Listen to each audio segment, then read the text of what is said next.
Hello, everyone, and welcome back down here to the Gamer's Den with me, your host, Jordan, your master of lore and storyteller extraordinaire. We're on to our second episode of the Player's Guide, and like I said last time, we are going to be taking a look at some different fighter builds. In particular, today we are going to be looking at what you want to do to put together an optimized fighter. Now, even still, thinking about optimizing a character, that's still a pretty broad range of categories of what you can do to optimize a character. So for today, just to narrow it down a little bit so that we don't end up with a several hours long episode, we are going to be taking a look at a type of fighter that is built around dealing damage. Now, handy enough, when it comes to the fighter class, whether it's Dungeons and Dragons, Pathfinder, or, well, really any tabletop RPG game that features fighting types, you're going to be looking at a pretty narrow range of roles for your character. Typically, you're going to be focused on either doing damage, taking damage, or both. And when I say taking damage, you're going to be more drawing attacks. Fighters tend to have a higher degree of armor and ability to avoid being damaged, and typically they're built or to be able to deal out a significant amount of damage, though some more than others. It all just depends on how you build them and put them together. And that comes back around to what we talked about last time. What is the core character concept that you have in mind? Is because even though we're looking purely at the mechanics today, well, mostly at the mechanics, it still tells us something about the character, that they are focused more on dealing damage and less so with protection.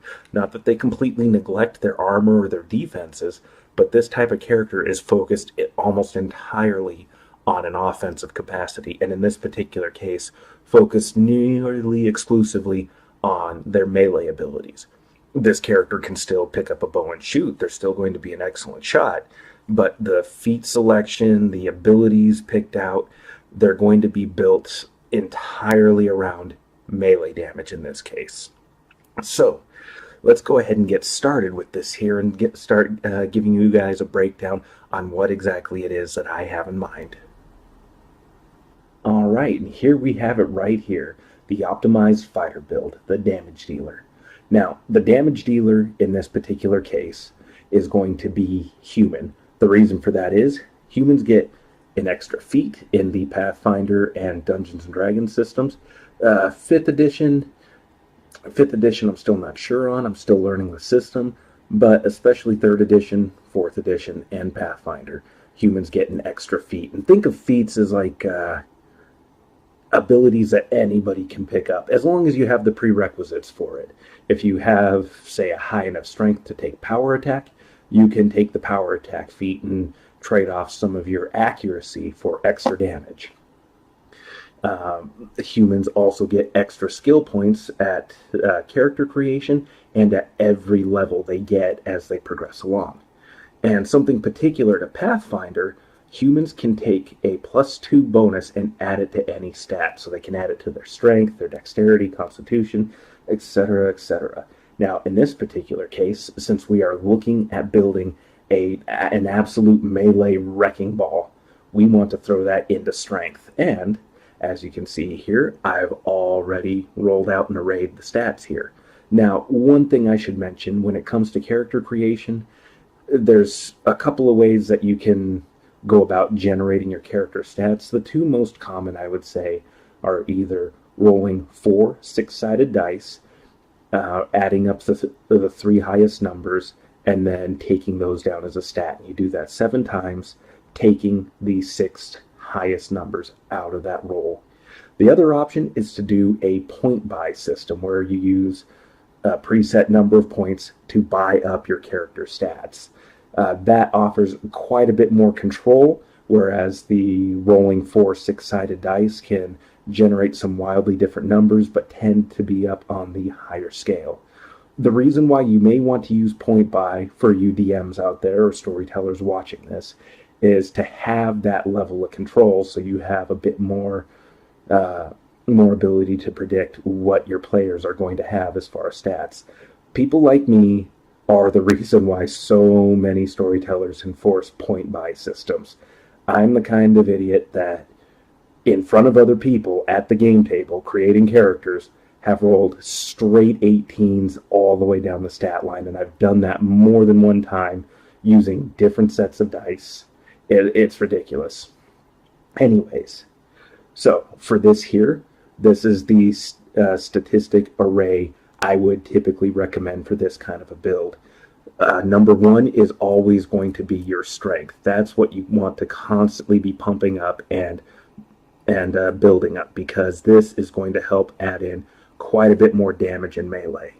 Dexterity, it's nice to have a solid dexterity, because the dexterity stat is honestly probably the most useful stat in any of the D20 games.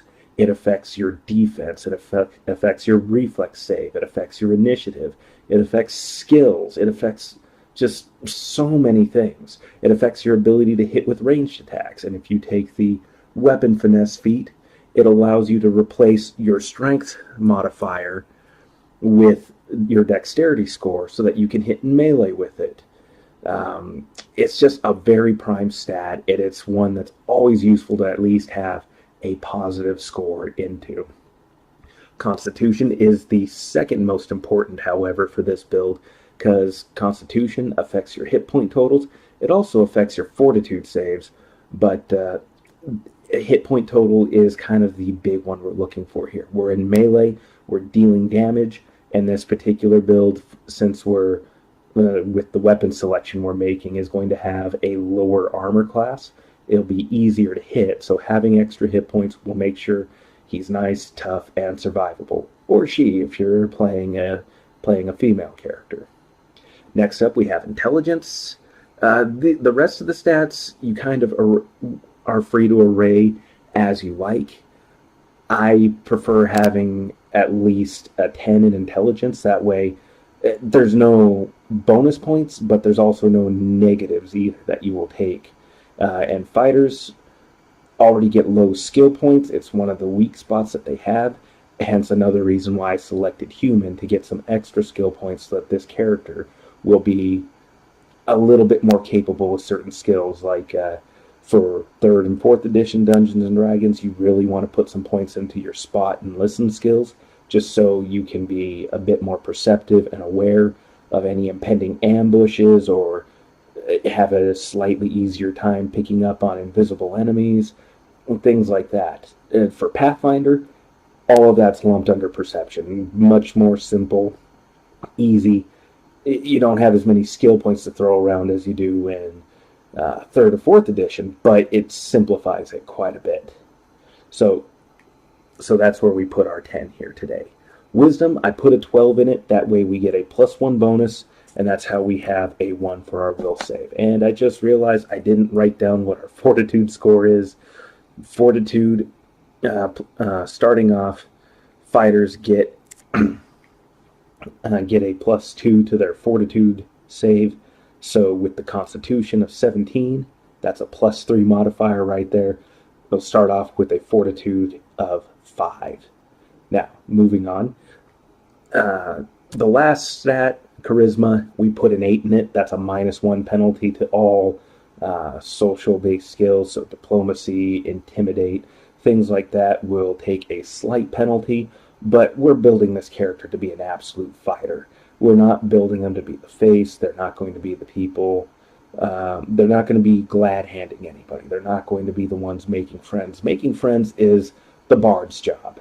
This guy, his job is to swing his sword into something's face. Now, I listed out the armor class here.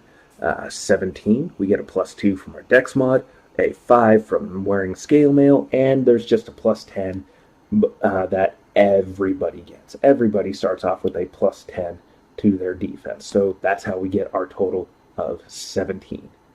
Next up, I've listed out our attacks here. So for our damage dealing fighter here, we have selected a nice two-handed weapon. The reason to pick out a two-handed weapon is in the D20 rule system, if you're using a weapon that requires two hands or using a one-handed weapon with two hands, you get to add your strength modifier 1.5 times. So at a strength of 18, we get a +4 modifier.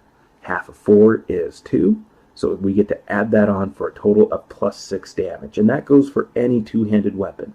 But the weapon that we specifically picked out for this build is the greatsword. Your montantes, your zweihanders, any big bladed sword that requires 2 hands to make use of and is balanced properly for combat. If you're thinking about executioner swords, those are balanced way differently, and at least from my storytelling DM's perspective, would function a bit differently. But that's a story for another day.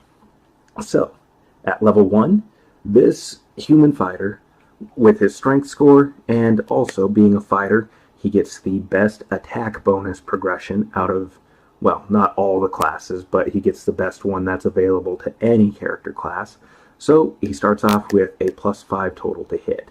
And to hit, we roll a d20 and add our total to it. And I have rolled a nice, beautiful 19 right there. We would most likely hit whatever target was in our way, and thanks to the particulars of the greatsword weapon, we would be potentially dealing double damage for a critical hit. But the damage specifically we're looking at is going to be 2d6 plus 6 points of damage. So that's 2 6-sided dice that we're going to be rolling. And we're looking at an 8, so that would be 14 points of damage right there. Incidentally, that's not too far off from some of the averages I calculated out. And this is another reason why I picked out the greatsword over something, say, like a great axe. A great axe can deal similar points of damage. It deals 1d12. You roll a 12-sided die, but because you're rolling 2 separate dice, your minimum damage is going to be higher than, it's only 1 point higher, but it's still higher than what a great axe would be, rolling 1 single die. And the max damage that you can do with this weapon, including the strength score on top of it, is going to be 18. You're going to be averaging around 13 points of damage per hit. And then with that 19 to 20 for ×2 crit, you have a decent chance of pumping out critical hit damage. It's basically 1 out of every 10 rolls you should have a shot at getting a critical hit. A great axe, on the other hand, only rolls a critical hit on a 20. So 1 out of every 20 rolls you have a chance at dealing critical hit damage. This is offset by the fact that while our greatsword does double damage on a critical hit, a great axe will deal triple damage on a critical hit. So the 8 that we just rolled with the +6, 14, if we were to crit, that'd be a total of 28 points of damage, which is beautiful. A great axe could potentially pump out, let's see, 8 plus 6, so 14, 3 times 4, 42 points of damage in that case. But again, lower chances of actually getting the critical hit. Now, I've also listed some other attacks under here using power attack, which power attack in 3rd edition, 4th edition functions a bit differently from say Pathfinder. You can subtract up to, I believe, up to your total attack bonus. I think it tops out at 10, I want to say, and add what you subtract to your damage.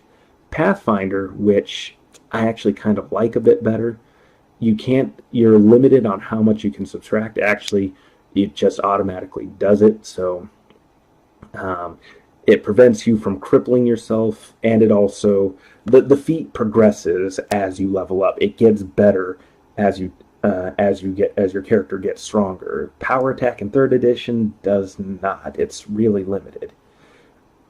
In this particular case, I went with the Pathfinder rules just to simplify this page. We subtract 1 from our attack.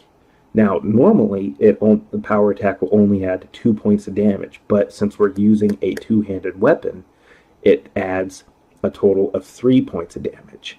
And that brings our averages up, our totals up to 11 for minimum damage dealt, 21 for our maximum, and 16 for the average amount of damage. And then again, we have the potential for our critical hits.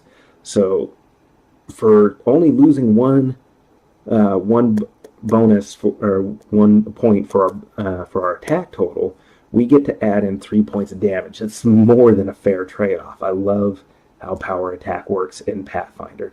Actually, it's to the point now that if any occasion I have where I'm running a 3rd edition game, which really isn't all that often anymore, I just go with the power attack rules. It just works so much better.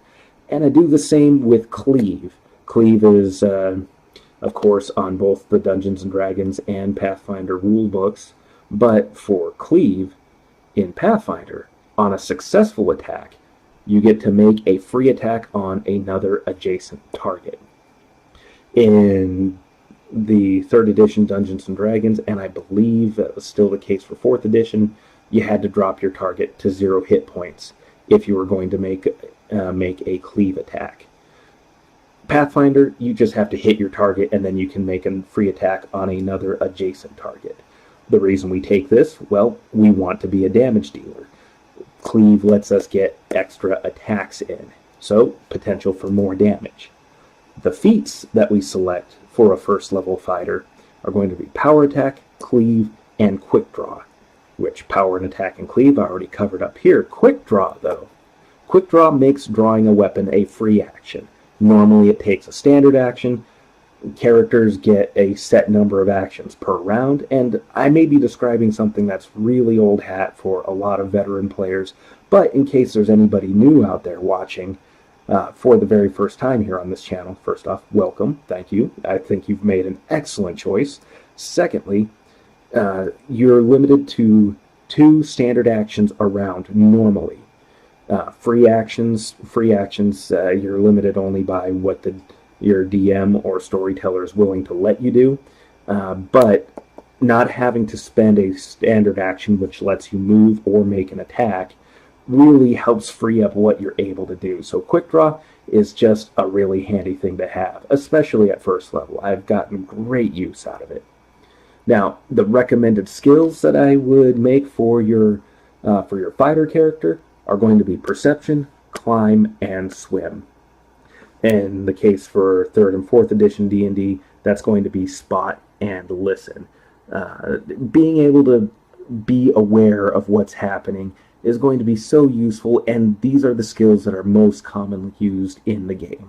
Climb and Swim, it's incidental, given that we're a high-strength character and both Climb and Swim run off of strength. I don't really know that you're going to be needing to put a ton of points into either of these skills. The only exception would be is if, say, well, in the case of the Swim skill, actually both Climb and Swim, is if you're going to be spending a lot of time on the high seas. In which case, yeah, pumping some points into Swim and Climb just so you can get up and down the rigging safely, especially in stormy weather, going to be massively useful. But that's what our 1st level human fighter looks like. Oh, and incidentally, the fighter has 13 hit points. You automatically get max hit points at 1st level, so 1d10, plus the 3 from our constitution score of 17. We get 13 hit points to start with. Shiny. Now, we move on to what this character looks like at level 10. I could have gone with a full 20 level build, but that would have taken so much time. But right here, this really just starts to get the point across on what a beast this character looks like later on. And mostly what I've noted here are the changes to the character. By this point, our character's strength score is up to 20. The reason for that being is that, well, at every 4 levels, our characters get a point that they can throw into one of their stats in order to increase it. Well, we want to keep pumping our strength score, so we are at a 20 here. Rolling that d10 for hit points and having the +3 on there, I just kind of calculated out what the average would be and put in 99 here just for variation's sake. Our armor class should be up around 25-ish. 2 of that is coming from our dex modifier. We have another 12 from wearing +1 full plate, that means it's a magic suit of armor, and then a +1 ring of protection. Basically just a magic ring that makes you a little bit harder to hit. Our saves are at 11 for fortitude, reflex is 6, will is 5. Oh, and a few things I should mention about saves, again, for mostly looking at the new players here. Fortitude is your body's ability to shrug off things that may ail them.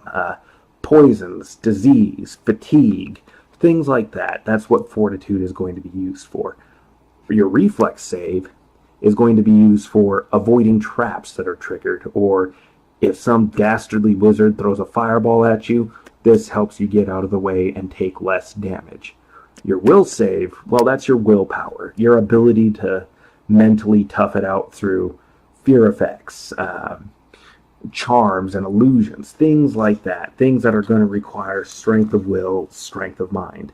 Now, you'll notice here that fighters are not great at reflexes or will, and that's just an unfortunate reality for the character class. Those are going to be the big weaknesses there, but hopefully by this point at level 10, with the rest of your party, you have somebody on hand that can help you deal with that.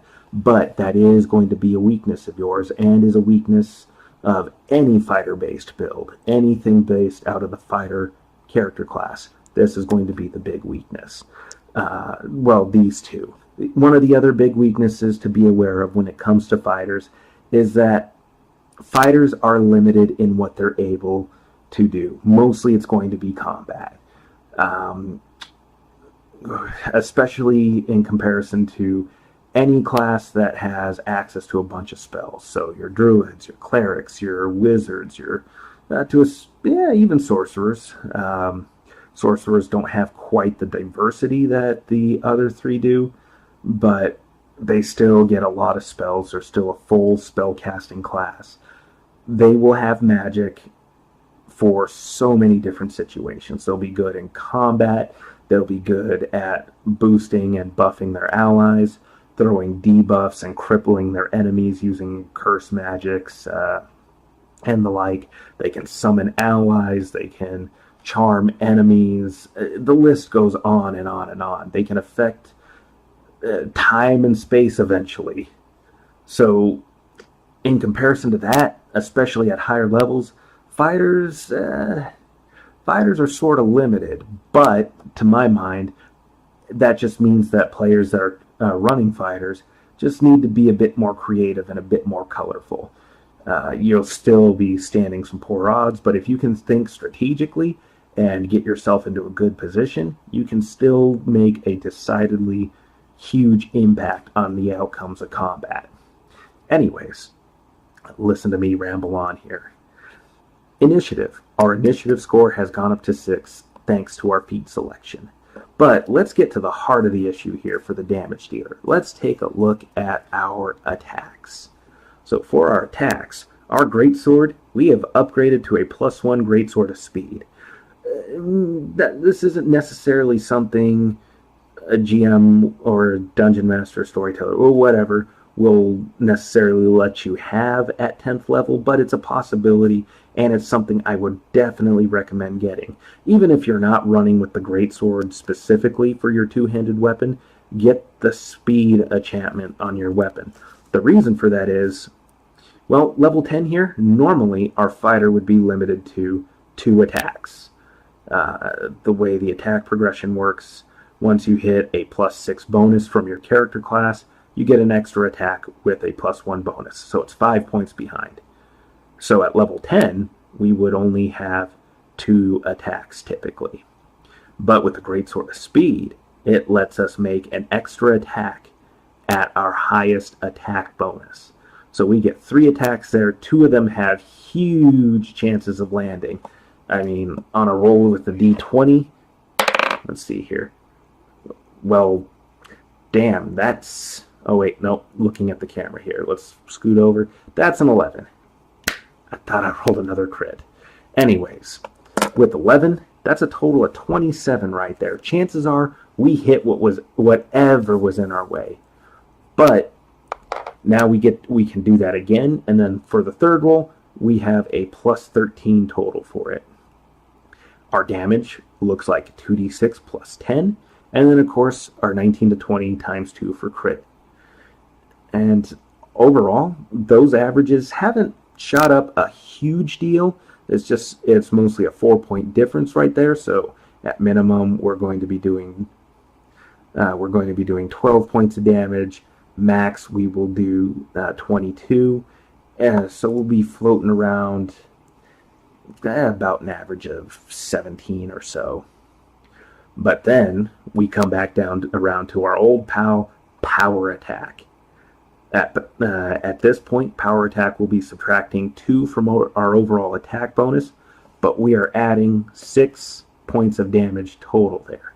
So we have plus 16s to hit, taking our 11 from earlier. If we were power attacking, we'd still be floating around 27 points of damage. Well, not damage, I'm sorry.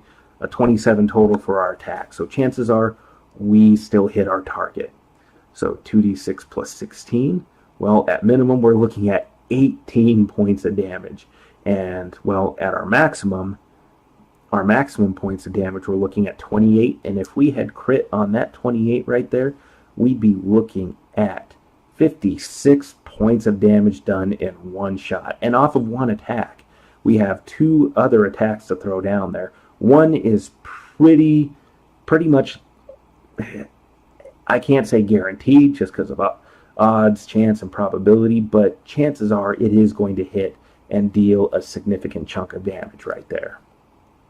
For our feat selection, we still have the 3 from before, power attack, cleave, and quick draw.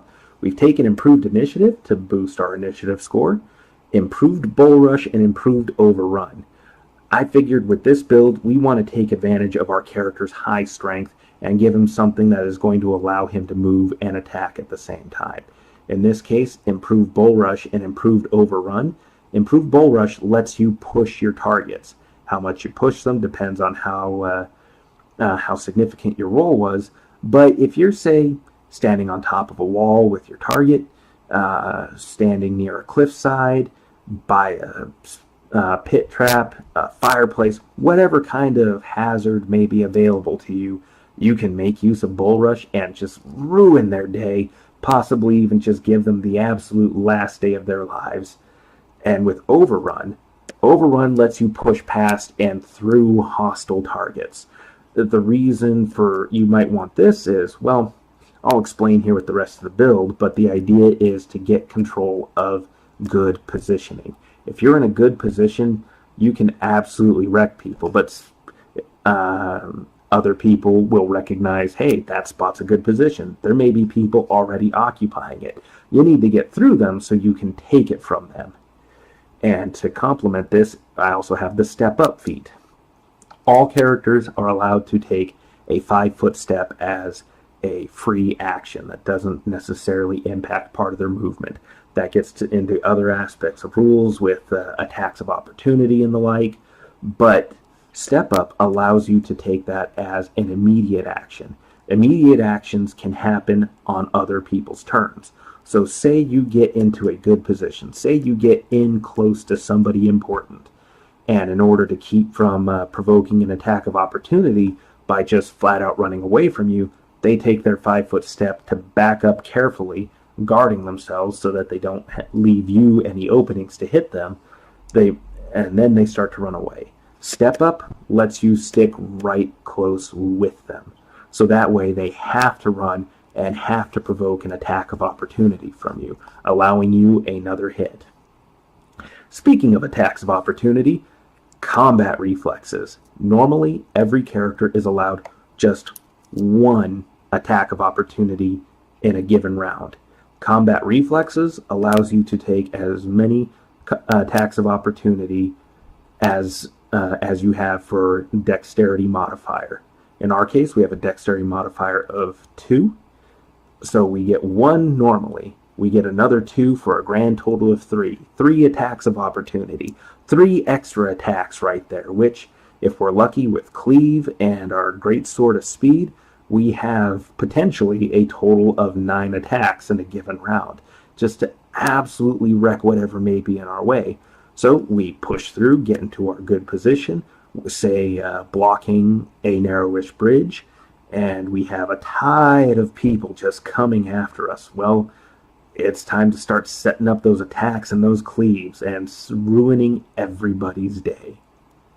The next feat that we have is standstill. If somebody's trying to charge by you or past you, you make an attack of opportunity on them, this will make them stop. So you prevent people from running by you or getting through you. Very handy if you're guarding, say, your spellcaster. You don't want your mage to get stabbed in the face while he's trying to throw down some lightning bolts or summon up allies to help you. You need to keep them safe. Now, speaking of spellcasters, the disruptive feat.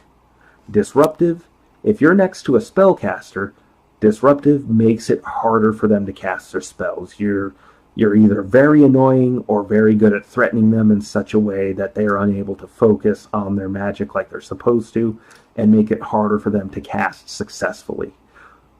Granted, you stand a decent chance of maybe not affecting them all that much, but increasing the chances that they may fail is always handy, and you know what? One less spell fired off is always a boon, always a benefit. The next feat, the very last one on here, is where this build would start to get interesting, the critical focus feat. Now, with critical focus, remember that 19 I rolled earlier. Say that, I'd successfully confirmed the critical hit. Or maybe I was just short. Critical focus gives us a +4 modifier to throw in on top of our confirmation rolls, making us more likely to crit. That's nice, but because mechanically critical hits don't come up super often, it's not something that's going to be affecting gameplay as much as, say, cleave or power attack would. So why take it? Well, the reason for that is, in Pathfinder, you get the critical hit feats. Now, at level 10, this character would not qualify for taking them, but as you level up and advance and get stronger, your character can start applying status effects to their critical hits. So you can make your targets bleed, you can blind them, you can sicken them, you can make them exhausted. You can do a couple of different things. You can even take a feat that allows you to apply 2 penalties to your opponents off of 1 critical hit. Massively, massively useful and a great chain to get into. And it meshes nicely with this weapon that has a wider critical hit range. Plus, if you get the Keen enchantment put on the weapon here, it expands this critical hit range from 17 to 20, making you that much more likely to land a critical hit, making your character that much more deadly on the battlefield in a melee. Now, a few things I should mention here when it comes to this particular character build. And I've already mentioned a couple of weaknesses, but one of the biggest weaknesses, aside from being a fighter and thus being limited mostly to how they're built, and everything is going to be built and predicated on combat for the fighter, we have their saves, and in this particular case, the build's defense bonus is significantly lower than if we had a shield. The other weakness for this specific build is a lack of ranged options. We don't have any feats to advance their ranged combat abilities. This is a character focused entirely on getting into a melee and wrecking everybody's faces. They can still pick up a bow and fire at distant enemies, and I'd still recommend doing so. It's a very handy thing, but this character is about making life hell in melee and has some options for making things more difficult for enemy spellcasters, but that's about it. That's about what this character is good at. A few other things to mention here. At level 10, we get some class abilities. Level 1, we wouldn't have gotten anything. The fighter class, on top of having some class abilities, mostly gets extra feats. That's why we have so many feats here. So, the character gets a bunch of extra feats. And in this case, for their abilities, Bravery is at a +3 here. And what Bravery does It adds this +3 to our character's will saves in the face of anything like fear effects. So it actually makes that into a somewhat respectable score and makes our character less likely to, well, suffer any penalties from fear effects. We also get armor training too, which does two handy things for us. This too, well, armor gets what are called check penalties. Check penalties are penalties applied to a lot of your skills because you're wearing armor. The armor encumbers you, it limits and restricts your movement. Armor training makes that lighter, and in this particular case, it takes that penalty down by 2. It also helps boost your maximum dexterity bonus that you can use for your defense. And in this case, it increases that max that you can use by 2. So that's why we get our full dexterity modifier in full plate. Normally, full plate would only let us use 1, but thanks to armor training, our character knows how to move in plate, is comfortable moving in plate, and has a better range of motion. They also get weapon training. Weapon training, in this case, it's up to 2 as well. We selected heavy blades, so that way it would affect our greatsword. It gives us a +2 to our attack and to our damage. And for the second option on it, I selected light blades, so that way if they pick up, say, a long sword, a scimitar, a short sword, or a dagger, they're still getting some extra damage and a decent bonus to hit there. And they can still use power attack with it. They won't have the same damage output, but they'll still be effective. Anyways, let's go back up here. And that's that. That is the damage dealer build. Really handy build. I actually enjoy going through and playing around and tweaking with things mechanically like this. For me, though, I still like to put together some kind of a story with all of it. And really, all of this mechanical stuff right here, like I said, tells us a lot about this character. This character has not spent much time developing their archery skill. They can still hit a target really well. They still have great hand-eye coordination coming from that base attack bonus progression there.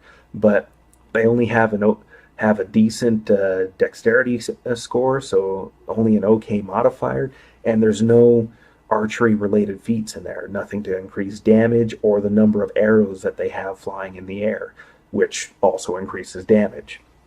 This character is built entirely around melee, getting into position and maintaining some degree of battlefield control, stopping enemies from moving past them, or if they get close to an important target, either the last boss for an adventure, a spellcaster, the warlord, whatever, they can get close to them, and if that character decides to try to make some kind of a tactical getaway to minimize the attacks of opportunity that the fighter may get, with that step-up feat, it allows them to stick real close to them and make their lives absolute hell and possibly cut them short.